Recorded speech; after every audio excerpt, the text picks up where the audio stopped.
Bonjour à toutes et à tous et bienvenue au Cryptos Technical Briefing. Chers amis, bienvenue, je suis ravi de vous retrouver en ce mardi 15 août 2023 où nous aimerions, nous, que ce soit le Bitcoin qui soit capable de s'élever vers les cieux, mais voilà, cela prend plus de temps.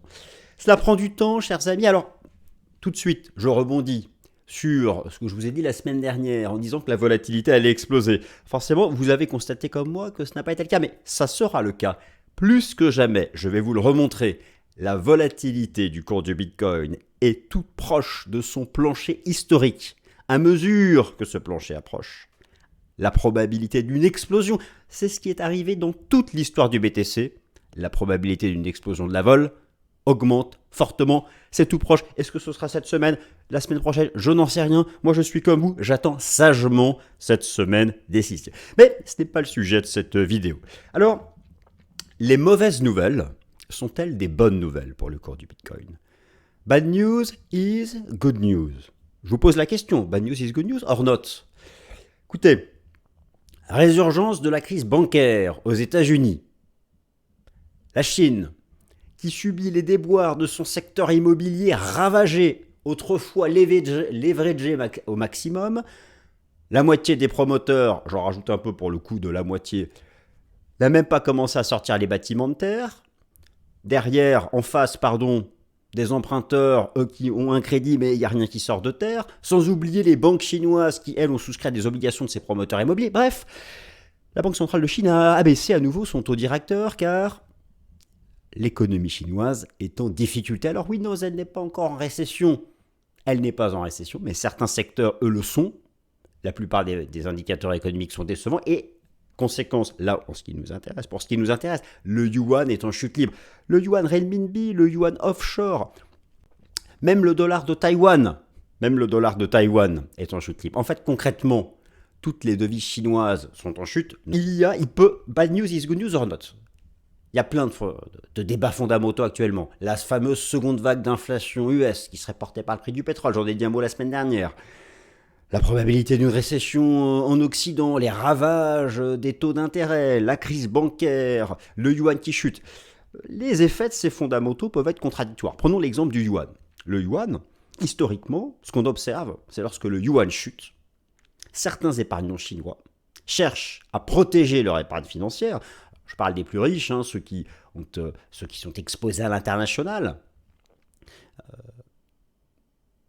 en transférant une partie de cette épargne libellée en yuan en bitcoin. Il y a pu avoir un impact positif. Et donc là, le yuan partout fait de nouveaux plus bas. J'entends par là la tendance haussière relancée de l'USD-CNY par exemple, ou encore de l'USD-CNH. Donc, par exemple, en ce qui concerne la Chine, le fait de voir une politique monétaire de plus en plus accommodante. Alors, par contre, du fait de difficultés macroéconomiques, et de voir le yuan baisser, peut-être de manière indirecte, favorable au cours du Bitcoin. De la même façon, la résurgence de la crise bancaire aux États-Unis, je vous en ai dit un mot la semaine dernière, et j'en remets une couche, avec les ravages des taux d'intérêt, l'agence de notation Moody's qui a dégradé la note d'une dizaine de banques régionales américaines. C'est quoi le problème des banques régionales américaines? C'est qu'en face, elles ont des clients qui, avec l'envolée des taux d'intérêt souvent variables, des crédits à court terme via carte de crédit, taux d'intérêt sont à 20 ou 25%. En face, le client ne rembourse plus, la banque perd de l'argent. Pire que ça, c'est quoi le problème des banques régionales américaines? L'envolée des taux d'intérêt nominaux a créé un krach obligataire 2021-2022. Elles ont le bilan au fond du trou. Elles ne peuvent plus exercer, donc c'est pour ça qu'il y a eu un plan de sauvetage. Vous vous en souvenez, en mars dernier, la crise bancaire américaine avait eu un effet de pump sur le marché crypto. Donc, il y a ce que je veux dire par là. J'ai voulu choisir un titre, je ne savais pas lequel mettre. Donc, bad news is good news. Il faut imaginer le point d'interrogation si je mets mal l'intonation. C'est que certains fondamentaux activent ce que l'on peut appeler, ou en tout cas ce que j'appelle, ce que vous appellerez peut-être ou pas, l'aspect refuge du BTC. Mais cet aspect refuge, ne déconnons pas non plus, il n'est pas global macro. C'est-à-dire, en cas de récession mondiale, qui serait, imaginons, ne le souhaitons pas, mais imaginons. Sans imagination, il ne se passe rien. une double récession combinée États-Unis-Chine. Là, le cours du Bitcoin ne montera pas. Donc voilà, il faut voir un peu les cas de figure comme ça. Alors, bon, l'élastique est toujours complètement archi tendu. Euh, En mode, je sais pas moi, en mode lance-pierre par exemple, là, bref, vous avez compris ce que je veux dire. Ça va, je vais vous remontrer ça tout à l'heure, hein, la vol, quel que soit l'horizon de temps, quelle que soit la période de la vol qu'on regarde, 7 jours, 30 jours, 60 jours, je parle de la vol historique, elle est sur ses plus bas. Donc cette espèce de nano-range, moi j'appelle ça le nano-range, parce qu'il est petit, mais très petit. Entre 29 000 et 29 500, 600, on va le quitter.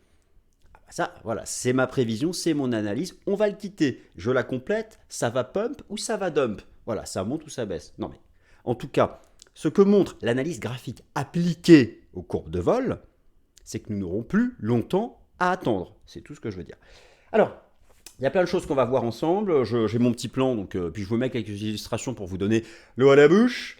Donc attention au risque de short squeeze sur le dollar américain, parce que c'est vraiment tendu le rebond du dollar. Là on arrive sur des niveaux, il ne faut pas les dépasser parce que ça pourrait conclure en fait le bear market du dollar depuis octobre dernier. Pour l'instant ce n'est pas le cas. Alerte rouge fluo sur les taux d'intérêt du marché. Bon, un mot rapide sur les fondamentaux, j'en ai déjà dit un mot, mais on parlera notamment de cette seconde vague d'inflation US. Le marché action tient le choc. En fait, moi j'ai l'impression qu'il manque peut-être encore une jambe de hausse. Le SP500 retrace, mais les indicateurs se dégonflent de manière bien construite. L'action Nvidia, là, qui nous met une grosse verte. La volatilité du BTC au plus bas. Alors, la dominance du BTC a commencé à reculer, c'est vrai. Certaines alts font des trucs, certaines paires tokens / BTC font des trucs. Bon, enfin des trucs, ça ne veut pas dire grand-chose faire des trucs, mais on a des configurations. Je regardais la DeFi par exemple. Regardez la DeFi. SushiSwap, Uniswap, les configurations s'améliorent. Analyse technique, BTC, ETH, BNB, et tiens, Uniswap. On y va, c'est parti. Donc, chers amis, je me suis réduit. Donc, on commence par quoi? Écoutez, on commence. Ah oui, c'est vrai, n'oublions pas aussi l'actualité autour des ETF. Bitcoin, autour des ETF, spot, Bitcoin. Alors, bonne nouvelle, good news, bad news is good news, ou good news is bad news. Peu importe. Le gendarme américain repousse l'ETF spot de Cathie Wood. Alors attention, il n'a pas dit non. C'est pour ça que, moi, vous voyez un peu le biais optimiste. Par exemple, pour l'ETF Bitcoin Spot de l'entreprise de Cathie Wood, je ne sais plus comment elle s'appelle, Ark Invest, je crois, la date limite pour que la SEC, le régulateur américain, le gendarme boursier américain, donne sa réponse, c'était le 13 août. Et bon, mais le 13 août, ils n'ont rien dit. Mais ils n'ont pas dit non. Ils n'ont pas dit non, mais ils prolongent le délai de réflexion. C'est déjà en soi, vous voyez, tout de suite, hein, chacun voit ça comme il veut. C'est là que chacun se mettra dans la catégorie qu'il veut. La catégorie du verre à moitié plein ou du verre à moitié vide, des optimistes ou des pessimistes. Voilà. Pour moi, je vois ça comme le fait qu'il n'a pas dit non. La SEC a pas dit non. Parce que bon, la SEC de monsieur Gensler, elle n'aime pas le Bitcoin. Alors, c'est peut-être plutôt monsieur Gensler qui n'aime pas le Bitcoin, mais bon. En tout cas, voilà, ça n'a pas dit non. Donc ça fait toujours partie des éléments à suivre. Alors, donc oui, attention au risque de short squeeze sur le dollar américain. Pour le moment, on peut toujours trouver un décompte baissier. Vous avez la tendance baissière du dollar américain face à un panier de devises depuis octobre dernier. Vous savez, on arrive au bout du rebond. Alors, moi j'aurais toujours la capacité de vous trouver un décompte en vague d'Elliott qui soit bearish. Ici, on a fini une vague 1. On serait ici depuis dans une vague 2 en A, B, C. ABC, je sous, ici, je lève. Et cela pourrait être une sorte de running flat. On peut même aller ici pour que ce soit un extended flat. Bon, peu importe. En fait, l'invalidation du bear market du dollar, ce serait de dépasser les 105,90. Ce serait de dépasser ça. C'est-à-dire qu'on peut même faire une 2 jusque-là. Donc bon, voilà, donc c'est pourquoi, c'est vrai que ce rebond il fait peur, mais le dollar, le Bitcoin a quand même bien résisté. Bon, mais c'est compliqué, c'est vrai que les taux d'intérêt aux États-Unis restent archi bullish, alerte rouge, même les taux réels sont positifs parce que l'inflation a reculé. Mais voilà, est-ce qu'on doit craindre quelque chose sur le dollar? Vous savez, y a-t-il un risque de short squeeze sur le dollar américain? Un short squeeze, c'est quoi? La majorité des positions de trading institutionnelles sont à la vente sur le dollar depuis octobre dernier. Le short squeeze serait le moment où toutes ces positions vendeuses seraient coupées par une accélération haussière qui viendrait déclencher les stops de protection. Or, bon, vous savez trader un ordre stop de protection lorsqu'on est en position vendeuse, lorsque le prix de l'ordre stop est touché, ça devient un ordre d'achat au marché. Bon, enfin ça, je ne vous apprends pas les ordres de trading. C'est ça le short squeeze. Et il faudrait une donnée fondamentale. Pour moi, le principal risque à horizon quelques semaines, c'est que le marché se trompe quant aux anticipations de politique monétaire de la Fed. J'entends par là le marché price avec une certitude qui est peut-être présomptueuse. Price que la Fed ait déjà atteint son taux terminal à 5,50. Or, si ce n'est pas le cas, c'est chaud. Si ça va à 6, le taux de la Fed, le dollar nous fait un short squeeze. Et là, les 32 000 $ ne passeront pas. Clairement, vous ne passerez pas. Comme disait Gandalf, ça passera pas. Mais c'est donc à suivre. Et donc, voilà. Mais pour l'instant, voilà. Et les anticipations du marché, moi, je les trouve un peu optimistes quand même sur la Fed. Bon, en tout cas, c'est majeur parce que, voilà, on a ce rebond du doll. Alors, oui, me direz-vous, on peut voir un canal baissier. Oui, c'est dans l'absolu, ok, d'accord, mais on a tous bien conscience, et vous plus que jamais, que l'essentiel du précédent bear market, c'était la phase de pump, pour le coup, du dollar. Et vous voyez, un peu là, il y a des choses quand même où il ne faudrait pas vraiment aller au-dessus. D'ailleurs, alerte rouge fluo sur les taux d'intérêt du marché, plus que jamais, et en particulier le rendement obligataire à 10 ans des États-Unis, qui sert de benchmark, c'est un indice de référence. Et là, là c'était la crise bancaire. Ici, vous avez eu la dégradation par Moody's d'une dizaine de banques régionales américaines, et elle en a mis d'autres sur surveillance. Ici, c'était des faillites de fonds de pension anglo-saxons. Si le rendement obligataire à 10 ans devait dépasser cette zone, il risque d'y avoir du dégât, ou un autre acteur de la finance ou de l'économie réelle qui soit sous pression, donc vraiment alerte rouge. Et là, pour le marché crypto, c'est pas bon. Donc voilà, ça c'est à suivre. Et idéalement, le scénario idéal, c'est d'avoir un rejet dans cette zone. Idem pour le rendement obligataire à 2 ans des États-Unis. Et là, je vous remontre le dollar, le taux obligataire à 2 ans des États-Unis. Bon, vous voyez, là c'est assez... c'est compliqué, il va falloir que cela retombe rapidement pour éviter d'avoir des dégâts. Alors, oui, inflation, récession, seconde vague d'inflation, prix du pétrole. Le débat sur la probabilité d'une récession aux États-Unis, c'est d'abord le débat autour de hard data, d'économie réelle. Cette semaine, vous en avez plein. Les ventes au détail qui mesurent la consommation des ménages. Je vous le montre ici. Bon, vous comprenez bien qu'on est sur une ligne de crête, on approche de zéro. Dans le passé, systématiquement, lorsque les ventes au détail, c'est vraiment l'agrégat qui mesure les dépenses de consommation des ménages, eh bien, systématiquement, les récessions sont indiquées par des basculements sous zéro en rythme annuel. Là, on n'en est pas loin. C'est mis à jour mardi, ce mardi pour ceux qui regardent la vidéo. Mercredi, c'est la production industrielle.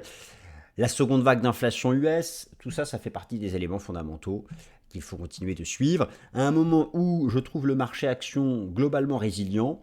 Alors, le marché action, le débat sur le S&P 500, la vague B est-elle terminée? La 3 est-elle terminée? Ou sommes-nous encore en train de construire la B et la 3? Et nous serions dans la 4 de la B ou la 4 de la 3 avant une dernière jambe d'os. Moi, lorsque je vois comme ça le repli se faire de manière très lente, très construite, et que les indicateurs, il y avait des belles divs, mais elles se sont dégonflées, ces divs, on revient à neutralité, bon, je me dis que ça reste bien construit et qu'il manque peut-être encore une poussée. D'ailleurs, je peux vous montrer le comportement de l'action Nvidia. Nvidia, on va dire que ça va représenter aussi un des attraits pour un des compartiments de la tech. Bon, voilà, imaginez, c'est comme si le Bitcoin était déjà à 100K, si on compare ici avec les records de novembre 2021. Bon, Nvidia nous met encore une méga verte sur la séance d'hier. Donc voilà, il y a quand même des choses, je trouve, du côté du marché action où voilà, même si on retrace depuis quelques semaines, il n'est pas moi la certitude que le point bas que le point haut final ait été fait cette année. D'ailleurs, lorsqu'on regarde le ratio Bitcoin S&P 500, alors j'ai pas envie de faire, il faut pas, c'est pas parce qu'on a quelque chose qui ressemble une fois dans le passé qu'on va s'amuser à tout comparer. Mais voilà, il y avait cette zone ici, il y avait cette zone. Bon, on compare pas parce que là c'était un autre monde, mais voilà, moi je trouve que on est toujours dans cette phase latérale. Vous voyez, la structure ici en wedge, et là on la retrace. Alors d'ailleurs à l'époque on avait retracé ici un bon 61,8, donc là c'est comme si le Bitcoin revenait à 27 000 avant de repartir. Il y a des similitudes, et là vous êtes face au ratio Bitcoin S&P 500. Donc voilà, pour l'instant on a encore des éléments où on se dit que cette phase de pause du BTC au-dessus des 29 000 pourrait être le prémisse de quelque chose de sympathique. J'en suis où, moi? Oui, la volatilité du Bitcoin au plus bas, donc je vous le remonte. Là, vous avez la volatilité à 30 jours. Regardez la courbe verte, hein. Je vais zoomer. Elle est encore sur de nouveaux plus bas. On est même en dessous de... C'est sur un plus bas annuel, hein. C'est sur un plus bas annuel. Je peux la représenter ici à 7 jours. Alors là, c'est le graphique que je vous montrais la semaine dernière. Et c'est pour ça que j'avais titré la volatilité va exploser parce qu'on arrive dans une zone, qui historiquement a toujours vu une explosion de la vol. Alors derrière, si la vol explose, ça fait un pump ou un gros dump.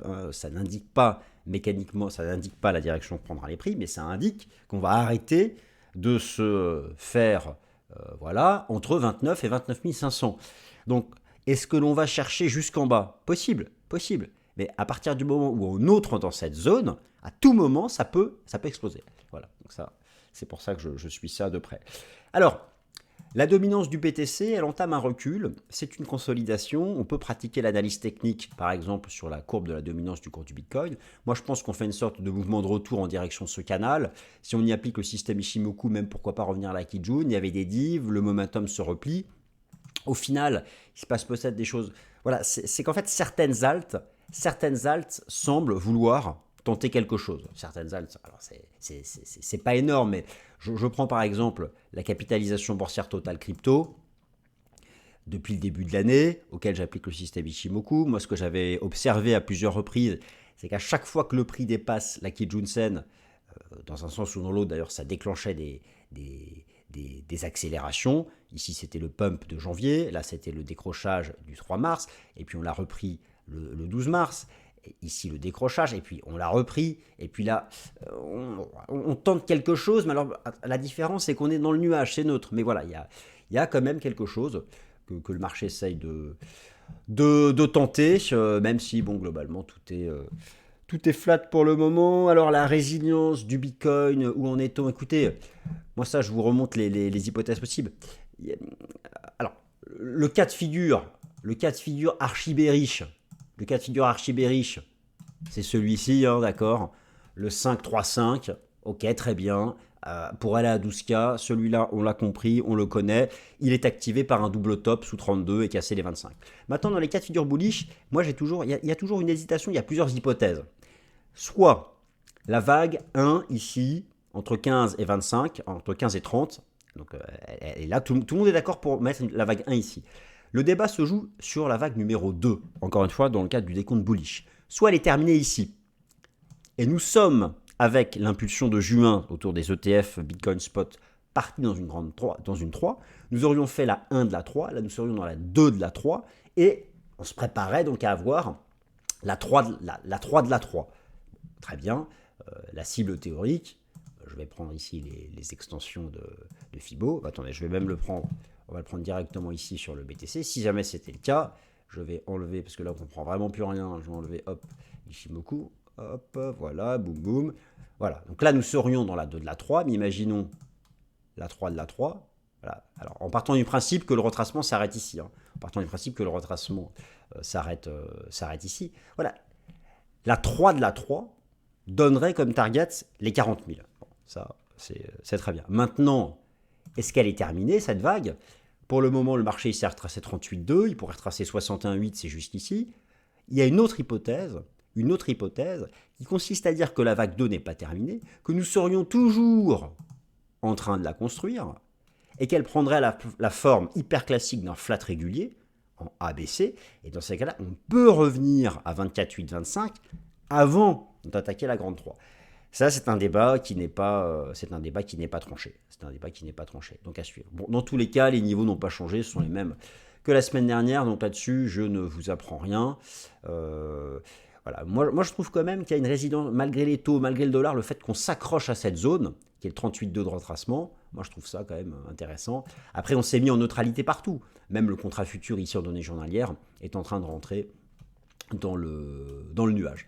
Alors après, le fait de gagner du temps comme ça, c'est pas si mal, parce que si on dérive comme ça à plat, si on dérive à plat au-dessus du support pendant des semaines et des semaines, au final, il pourra se passer quelque chose de positif. Bon. On verra les amis. Moi, je suis comme vous, j'attends la semaine décisive. Maintenant, en bref, ETH, BNB et Uniswap. Alors, ETH, support pivot à 1800 $. Bon, il y a tout qui est ici sur Ethereum.